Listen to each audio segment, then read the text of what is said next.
আসসালামু আলাইকুম। আশা করি সবাই ভালো আছেন। আজ আমরা রান্না করব সাতকরা দিয়ে গরুর মাংস। সিলেটের ঐতিহ্যবাহী সাতকরা। সাতকরাটা দিয়ে গরুর মাংস রান্না করলে কিন্তু অনেক মজা হয়।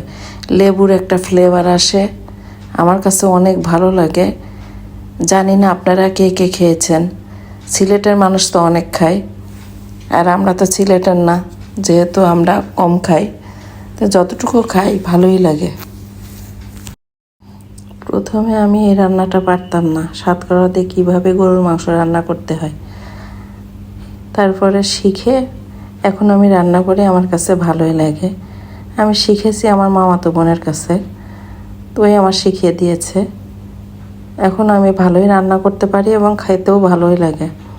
সাতকরাটা মাংসের ভিতর রেখে দিলে তিতা হয়ে যায় মাংসটা, এজন্য আমি রান্নাটা করে সাতকরাটা আলাদাভাবে তুলে রাখি।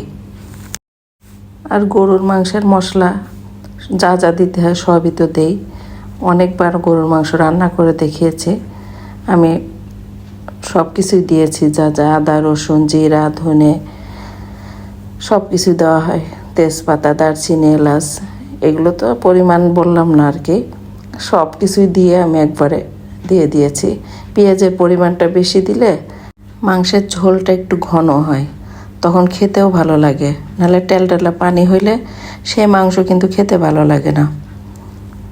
আমি অনেকবার ঢেকে ঢেকে কষিয়ে নিয়েছি। কষিয়ে নিয়ে পানি দিব, পরে পানি একটু গরম পানি দিয়ে দিব। আর সাতকরাটা লাস্টে দিতে হয়, প্রথমে সাতকরাটা দিলে পুরা মাংসটাই তিতা হয়ে যায়, এজন্য সাবধানে রান্না করতে হয়।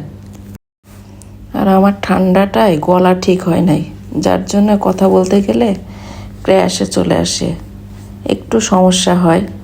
যাই হোক, আপনারা একটু কষ্ট করে দেখে নিয়েন। আর আমার ভিডিওগুলো আপনাদের কাছে কেমন লাগে, ভালো লাগলে অবশ্যই আমার পাশে থাকবেন। আমি তো সবার ভিডিও দেখি, লাইক কমেন্ট করি, কিন্তু আমার ভিডিও তো না মানে কেউই দেখে না, কারোরই ভালো লাগে না। আমি তো সমানে চেষ্টা করে যাচ্ছি, কেন যে ভালো লাগে না আমি এটাই বুঝতে পারি না।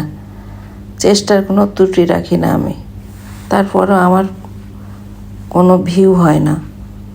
আমি জানি না, আপনাদের কাছে হয়তো এত ভালো করতে পারি না আপনাদের মতো, যার জন্য আমার ভিডিওতে ভিউ নাই।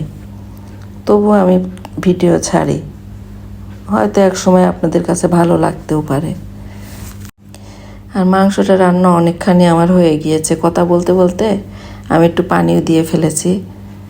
মাংসটা রান্না প্রায় হয়ে গিয়েছে, এখন আমি একটু ঢেকে দিলাম, কিছুক্ষণ আর একটু ভিতরে দিয়ে দিব, দিয়ে আর 10 মিনিট মতো কষিয়ে রেখে তুলে ফেলবো।